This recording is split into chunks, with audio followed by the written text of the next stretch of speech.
Baik, terima kasih pemirsa, Anda masih bersama kami dalam Sumsel Menyapa. Seperti yang saya sampaikan tadi, bahwasanya memang saat ini dunia digital ya menjadi salah satu kemudahan tentunya yang banyak sekali kita dapatkan. Salah satunya adalah dengan transaksi keuangan secara digital. Nah, kali ini kami telah mendatangkan tentunya narasumber yang akan membahas terkait literasi dan juga transaksi keuangan digital bersama Mbak Anissa Ratna Asih ya Mbak ya? Ratna Asih. Iya, Kalau Ratna Ratna Asih. Sari nanti jadi jadi cerita. Jadi cerita jadinya Mbak ya. Ya, Mbak Anissa Ratna Asih, Asisten Vice Presiden RO Palembang. Betul. Assalamualaikum, apa kabar Mbak? Waalaikumsalam. Makasih Mas Andi, insya Allah sehat. Insya Allah sehat terus ya kita. Sehat terus dan selalu semangat begitu Mbak ya. Siap. Dan tentunya kita nanti juga akan menghubungi salah satu narasumber melalui aplikasi via Zoom, yakni Bapak Amidi MSI yang nantinya terus kita pantau akan menghubungi beliau melalui aplikasi Zoom. Baik, kita mungkin bahas bersama Ibu Anissa ya. Boleh. Saya panggilnya Mbak atau Ibu ini? Mbak boleh. juga ya? Kalau di sini jadi Mbak gitu. Ya saya panggil Biar Mbak aja dulu ya, biar ya. semangat terus ya. Mbak Anissa, ini kalau melihat dari Provinsi Sumatera Selatan sendiri Mbak, seperti apa nih perkembangan dari transaksi keuangan digital ini kalau untuk di Sumatera Selatan? Oke. Di Sumatera Selatan ini pertumbuhan transaksi digitalnya ini bagus banget ya Mas Andi ya gitu kan, terutama setelah COVID nih pertumbuhannya sendiri, apalagi kebetulan saya kan dari BRI ya, pertumbuhan di BRI sendiri di Sumatera Selatan itu year on year baru di bulan Oktober aja kita tuh udah tumbuh, kalau untuk dari user penggunanya sendiri itu udah tumbuh 8,75% dibandingkan tahun lalu gitu kan. Nah kalau untuk transaksinya sendiri nominalnya juga lumayan besar gitu ya. Sekitar penambahan user itu sekitar 173.000 user dari pengguna tabungan kita gitu karena kita kan menggunakan aplikasi Brimo yang udah langsung terhubung dengan handphone gitu kan, smartphone-nya nasabah-nasabah kita gitu. Jadi itu menciptakan transaksi yang sangat besar sekali gitu, terutama kebetulan kalau BRI itu kan fokus untuk ke UMKM. Ya, transaksi di UMKM, di merchant-merchant kita itu transaksinya sangat luar biasa sekali. Baik. Ini memang artinya dampak dari pandemi kemarin ya cukup ini ya di digitalisasi untuk keuangan atau juga pembayaran cashless saat ini. Nah, tadi berbicara terkait dengan juga UMKM ini Mbak. Ini seperti apa UMKM kita di Provinsi Sumatera Selatan untuk memanfaatkan transaksi keuangan melalui digital ini? Oke, baik. Jadi kalau saya perhatikan ini tuh sudah mulai terjadi perubahan ya. Jadi kayak yang dulu masih banyak orang suka bertransaksi dengan tunai. Nah ini arah penggunaan digital sendiri. Jadi kalau digital itu kan sebenarnya ada dua. Satu penggunaan dari kartu ya, kartu yang ketemu dengan mesin edisi gitu kan. Dua kan transaksi yang menggunakan handphone atau bertransaksi secara online. Nah itu sudah banyak mengalami perubahan. Jadi arahnya tuh berangsur. Yang dulu tuh masih suka tarik tunai ke ATM untuk mengambil uang, sekarang itu sudah sedikit sekali gitu. Perubahannya itu sudah berangsur. Jadi nasabah itu lebih banyak menggunakan kartunya dan menggunakan mobile bankingnya, Brimonya untuk bertransaksi, itu baik secara kartu maupun secara kris gitu. Jadi karena memang dari handphone sendiri sudah bisa dilakukan transaksi. Nah arahnya ini kalau dari transaksi UMKM, jadi yang retail ini sudah nyaris 70% ya, itu sudah menyukai transaksi cashless. Nah, tinggal yang di pasar basah dan pasar becek ini yang masih kita butuh edukasi, tapi justru ini ada sedikit yang menggelitik ya, maksudnya yang masih banyak belum mau menggunakan justru bukan dari pedagang, tapi justru dari si konsumennya, dari konsumennya sendiri. Jadi kalau pasar sendiri kita di Palembang itu sudah berkoordinasi dan kerjasama dengan Bank Indonesia, itu sudah 16 pasar itu kita kriskan semua gitu. Kita kuriskan, nah tinggal animo dari si kepedean dari konsumennya untuk melakukan transaksi. Baik, kalau dari pihak kita sendiri adakah bentuk edukasi begitu Mbak agar masyarakat ini bisa paham bahwa menggunakan keuangan ataupun juga transaksi melalui digital ini sangat mempermudah begitu Mbak? Itu seperti apa Mbak? Baik, Kalau itu jelas ya, jelas banget. Jadi karena ini digital itu kan berarti kan ada perubahan pola edukasi nasabah. Dari yang awal semulanya mungkin gitu ya, kita hanya melihat dari pada saat nasabah itu datang ke office gitu ya, ke fisik gitu. Nah, kalau sekarang kita mengedukasi itu secara menyeluruh. Jadi kita memberikan informasi juga secara digital melalui media sosial. Nah, termasuk salah satunya saya mungkin di sini hadir bareng sama Mas Andi. Ini juga mengedukasi masyarakat gitu, bahwa yang namanya cashless itu emang sudah menjadi sebuah kebutuhan karena keuntungannya itu jauh lebih banyak daripada kita tidak melakukan transaksi cashless. Dan berikutnya lagi ini juga sudah sesuai dengan tuntutan dan kondisi, gitu kan. Kenapa sampai BI, OJK itu juga mengedukasi kita gitu, mengarahkan kita untuk transaksi cashless karena memang arahnya ke depannya gitu, cashless itu sudah menjadi sebuah kebutuhan. Betul sekali. Tentunya ketika kita menggunakan transaksi melalui digital, kita tidak harus membawa uang cash begitu, Mbak, ya? Betul gitu. Jadi lebih pertama itu lebih yang pasti ya, lebih aman. Iya, lebih aman. Lebih aman ya. Jadi ini sering banget nih kita baca-baca di media sosial gitu kan, nyimpen uang habis gitu dimakan raya atau dirampok di jalan. Apalagi copet ya, Mbak, ya, yang masih marak bener gitu kan. Nah, kalau kita sudah simpan uang kita, tenang kita. Betul. Ya kan, dan regulator juga kan menjamin uang disimpan aman. Ya kan? Kita jadi nggak perlu khawatir. Terus kalau kita cashless, semua itu transaksinya tuh terlihat. Jadi kita bisa tahu nih uang masuk kita berapa, uang keluar kita berapa, dan yang paling penting sekali adalah menghindari uang palsu. Uang palsu itu yang betul, paling karena penting, sekarang itu uang palsu itu marak ya. Betul, gitu kan. Jadi dengan adanya cashless ini, dari kitanya sendiri secara pencatatannya lebih bagus, uang keluarnya lebih mudah, uang masuk yang, mohon maaf nih ya, yang uang palsunya itu juga akan lebih terscreening. Lebih terscreening, betul sekali. Nah, kalau pengalaman Mbaknya sendiri ini seperti apa? Masyarakat ataupun juga calon-calon konsumen yang alasan mereka tuh belum mau menggunakan transaksi digital tuh apa saja misalkan, Mbak? Oke, yang paling sering itu ngomongnya gini, saya takut dulu gitu kan, takut nanti kalau misalnya mohon maaf ya, ini kan kadang berita itu tidak berimbang gitu ya, jadi sering diceritakan berita berkaitan tentang istilahnya kejahatan transaksi keuangan gitu, tapi seringkali gimana kita untuk memitigasi kita tidak terjadi hal itu tuh agak kurang berimbang ya. Nah, jadi takut karena sebenarnya belum tahu atau tidak tahu. Betul. Nah, kalau kita paham, pasti harusnya lebih nyaman. Karena setiap transaksi digital itu langsung reportnya langsung muncul saat itu juga. Ya kan? Jadi di saat notifikasinya itu muncul, itu sebenarnya sebuah warning buat kita. Ya kan? Jadi kalau misalnya mohon maaf ada terjadi transaksi yang tidak wajar, aneh gitu. Itu kan langsung dapat notifikasi ya. Betul. Nah, itu langsung kita bisa melaporkan. Berarti kan uang kita transaksinya cenderung lebih aman gitu. Nah, jadi ada sebenarnya banyak langkah mitigasi kita yang bisa kita lakukan untuk mengamankan transaksi kita sebenarnya, dan itu dimulai dari kita dulu. Betul. Nah, ini terkait dengan keamanan ini, Mbak. Kira-kira seperti apa agar memang pada saat kita memiliki tadi aplikasi Brimo seperti itu bisa kita nyaman dan aman. Tidak hanya nyaman begitu ya, tetapi juga yang paling penting adalah aman. Ini gimana nih, Mbak? Oke, yang pertama itu adalah kalau yang pertama kali yang harus kitanya sendiri dulu, bahwa kita itu harus mengamankan diri kita dengan pertama tidak membuat password yang standar. Ya kan? Nah, itu yang pertama nih, password jangan standar. Kenapa? Karena banyak yang merasa, password saya dibikin gampang gitu ya. Biar mudah mengingatnya. Mudah mengingat. Kalau mudah mengingat harus, tapi harus dibuat ada perbedaan identifikasi. Ya, terus yang kedua, tidak menggunakan password yang sama untuk beberapa atau banyak password. Kayak contohnya, menyamakan password transaksi perbankan kita dengan email. Gitu kan, atau dengan transaksi yang lain gitu. Nah, itu harus dibuat ada perbedaan yang identifikasi. Jadi gampang diingat tetapi berbeda. Ya kan? Nah, terus berikutnya adalah pasangkan notifikasi.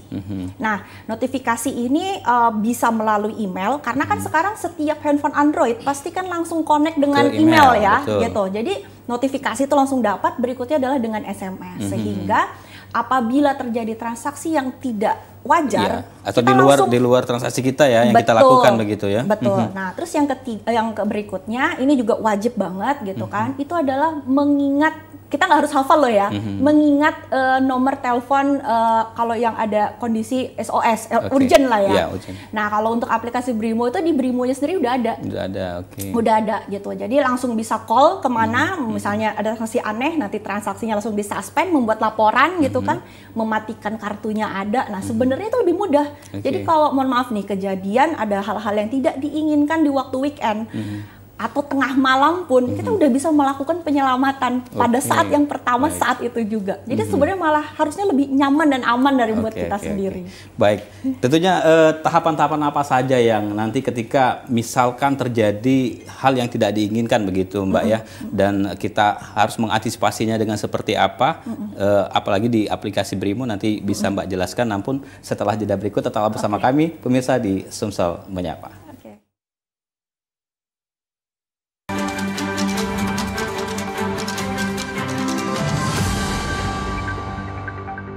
TVRI Sumatera Selatan merupakan lembaga penyiaran publik yang menyajikan program acara berupa informasi, pendidikan, dan hiburan.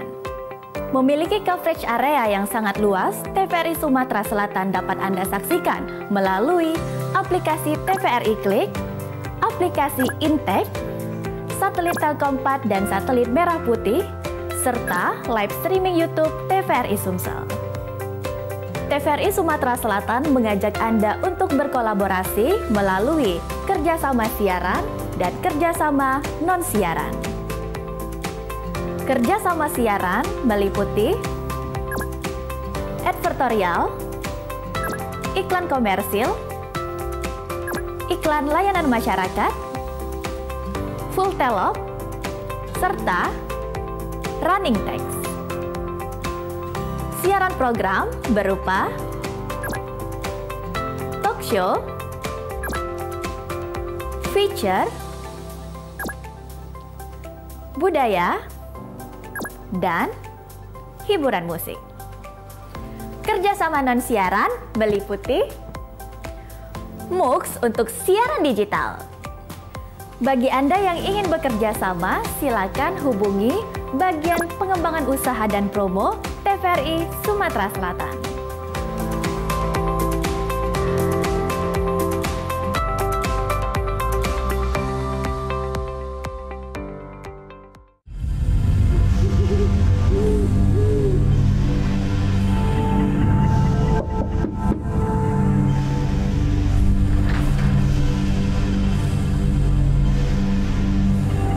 Jangan lupa Pak ya.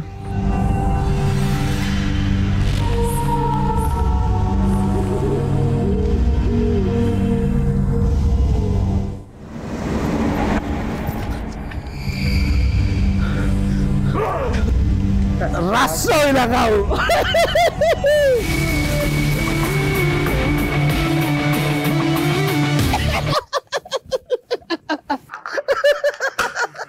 Ayo bang, jangan tahu-tahu cak, ngilu siangan. Aku baru teringat 5 tahun lalu kita jadi pocong.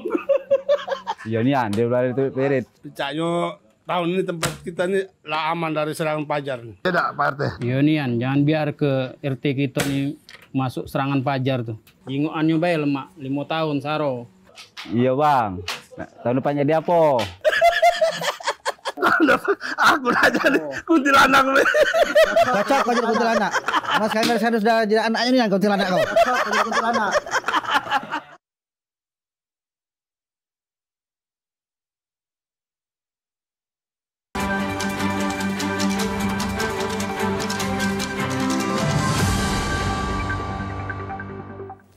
Baik, terima kasih pemirsa Anda masih bersama kami dalam Sumsel Menyapa, dan tentunya dialog hari ini masih bersama Mbak Anissa Ratna Asih, Asisten Vice President RO Palembang. Kita masih membahas tentang terkait literasi dan transaksi keuangan digital. Baik Mbak, tadi sudah kita cukup panjang lebar ya pembahasannya terkait dengan bagaimana transaksi digital yang saat ini tentunya menjadi tren ya, lifestyle begitu ya.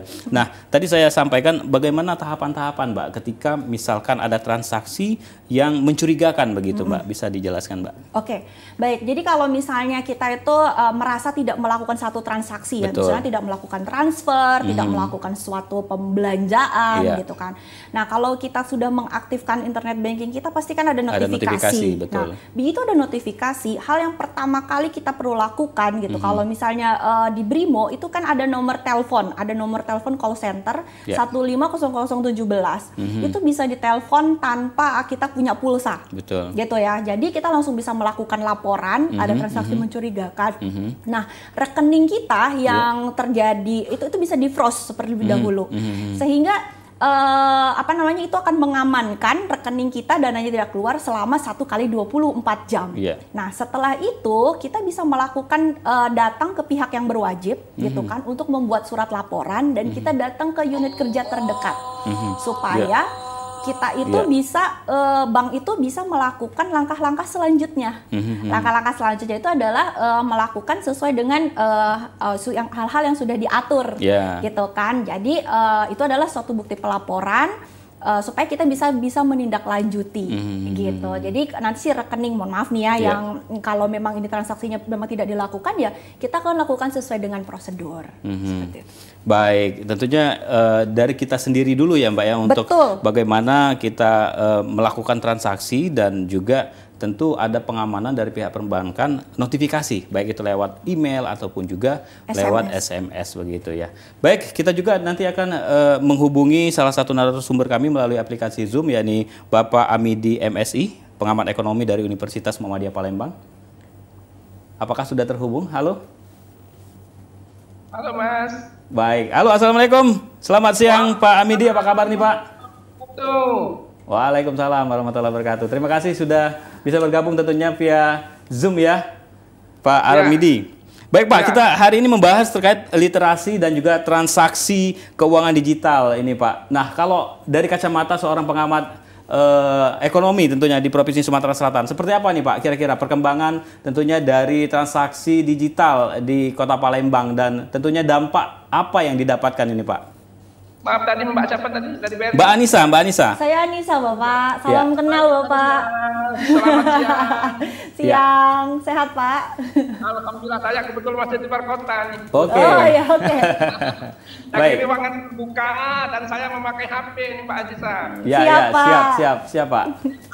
Tadi sudah dijelaskan panjang lebar oleh Mbak Anissa, benar sekali bahwa literasi digital ini Mas perlu pengetahuan. Perlu kecakapan. Nah, saya melihat bahwa nasabah atau kawan-kawan yang menggunakan transaksi digital ini, apakah itu e-money, apakah itu e-banking, terutama kita ada tamu dari bank, terutama e-banking. Nah, kadang-kadang mereka itu memang belum memahami. Kalau kita lihat di lapangan, bahwa nasabah-nasabah yang mau membuat aplikasi itu kan masih dituntut oleh petugas bank. Nah, artinya mereka harus dipahamkan secara utuh. Nah, saya melihat bahwa karena pihak bank tidak punya waktu cukup, barangkali yang penting aplikasi itu sudah running, mereka sudah anggap selesai. Nah, padahal saya melihat bahwa ini Mbak Anissa perlu digiring lagi agar mereka itu betul-betul paham secara utuh menggunakan aplikasi itu, sehingga kita tidak akan melihat lagi yang namanya white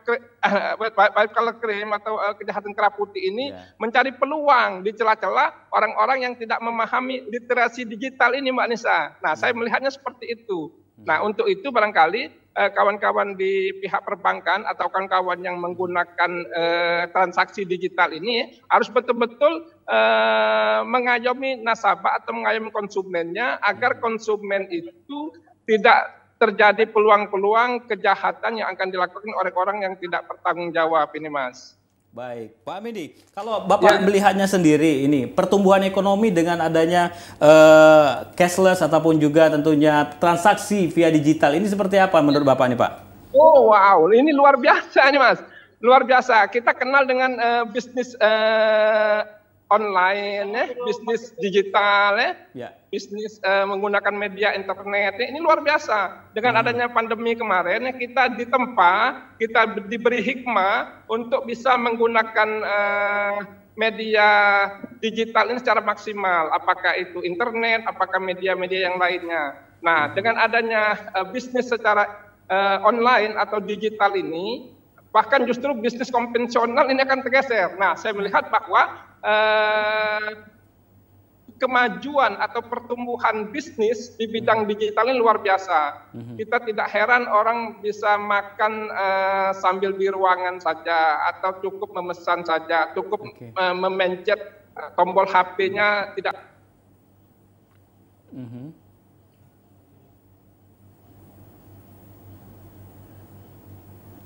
Baik, Pak Amidi, nampaknya sinyal di sana terputus begitu Pak ya? Ya. Baik. Tombol HP-nya dia sudah bisa mendatangkan barang-barang yang mau dibelinya. Nah, inilah barangkali mendorong pertumbuhan ekonomi kita lebih cepat ini barangkali Mbak Anissa. Oke. Cukup banyak memiliki kemudahan begitu ya untuk masyarakat khususnya selain kemudahan, efisiensi. Efisiensi, betul. Efisiensi. Ya. Baik. Baik Pak Amidi, mungkin terakhir nih Pak, kalau menurut pendapat Bapak sendiri nih, apa sih bentuk himbauan lah sebagai pakar ekonomi lah ya kepada masyarakat khususnya dalam penggunaan transaksi digital ini Pak? Baik, yang pertama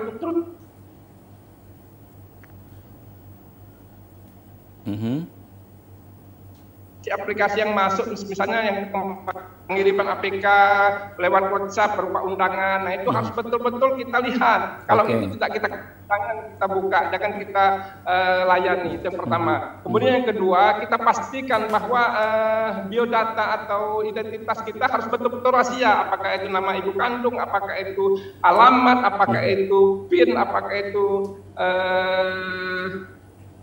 yang berhubungan dengan bisnis gitu ya. sendiri, nah itu harus kita rahasiakan. Itu yang kedua. Kemudian yang ketiga, yang tidak kalah pentingnya adalah masyarakat harus paham dengan literasi digital ini. Coba kembali gali ya, apalagi kita sekarang sudah banyak sekali aplikasi-aplikasi. Misalnya kalau kita ada aplikasi bank, katakanlah misalnya tabungan, itu pahami betul, sepaham-pahamnya. Jangan sampai kita kena tipu yang sudah berlangsung beberapa waktu yang lalu, sudah dihebohkan. Itu yang ketiga. Kemudian yang keempat, yang tidak kalah pentingnya adalah bahwa nasabah atau masyarakat ini atau konsumen ini harus dilindungi. Kalau dia nasabah bank harus melindungi betul nasabah ini. Kalau dia nasabah atau katakanlah tempat-tempat transaksi lain atau toko, harus dilindungi betul bahwa ketika barangnya sampai ke tempat baru selesai transaksi yang dilakukan. Itu yang keempat. Kemudian yang kelima, yang tidak kalah pentingnya, apabila ada platform masuk yang tidak kita kenal, jangan kita sekali-sekali kita bahasa Palembang kita ladeni. Nah, yang terakhir yang tidak kalah pentingnya adalah pemerintah dan pihak yang berkompeten adalah otoritas jasa keuangan ini harus mewanti-wanti. Kira-kira sekarang ini kejahatan kerapu ini kan semakin merajalela. Nah, kita wanti-wanti bagaimana bisa mengantisipasinya ke depan ini. Jangan sampai peluang-peluang aplikasi digital ini justru mereka tahu kelemahannya. Nah, inilah barangkali yang menjadi titik tekan kita untuk menghindar daripada kejahatan bisnis-bisnis digital atau bisnis online ini.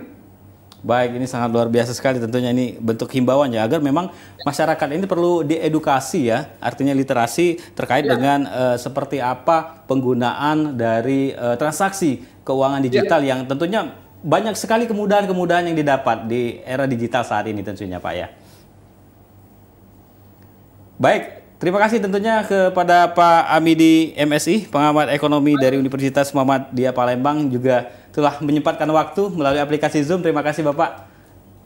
Kembali sama-sama. Wah, baik. Ini kita lanjutkan kembali nih kepada Ibu atau Mbak ya, Mbak Anissa.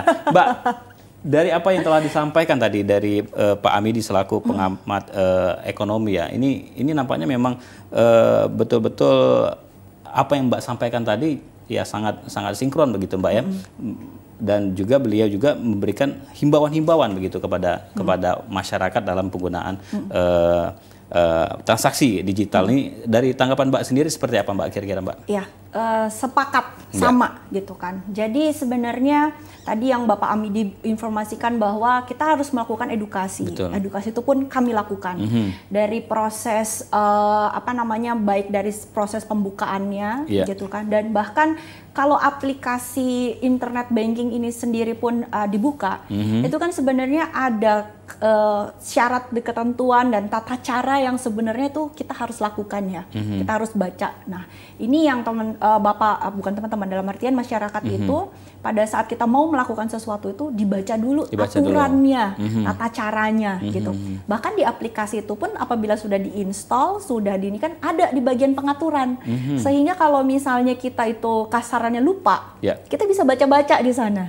Gitu ya. Jadi kita kan karena kita nggak hanya menjual satu produk jasa, tapi kita nggak ngasih tahu nih aturan mainnya seperti apa, tata caranya kalau seandainya ada apa-apa gitu. Jadi sebenarnya itu udah dalam satu aplikasi, kita udah kasih tahu, Bapak kalau mau melakukan transfer misalnya seperti ini, kalau nanti terjadi misalnya, mohon maaf gagal transfer, harus melakukan apa, bagaimana, itu juga ada. Jadi di dalam aplikasi itu juga sebenarnya mengedukasi kita, jadi kita mengamankan, oh ya saya kalau mau melakukan sesuatu ada panduannya, nanti kalau ada sesuatu ada panduannya juga gitu. Nah, memang harus membaca lagi gitu kan. Nah, itu bisa pas lagi bosen-bosen, jadi nggak cuma pas lagi mau transaksi aja nih kita lakuin gitu. Kadang-kadang kita kalau udah punya aplikasi mobile gitu ya, Brimo gitu, kita tuh ya udah transaksi aja, baru mau bacanya pas mau kejadian gitu ya. Nah, ini padahal kan ada di handphone kita, jadi kita bisa baca-baca gitu. Artinya memang lagi-lagi kembali ke kita ya, harus banyak mengetahui informasi ya, banyak baca begitu Mbak ya. Jangan sampai nanti kemudahan itu kita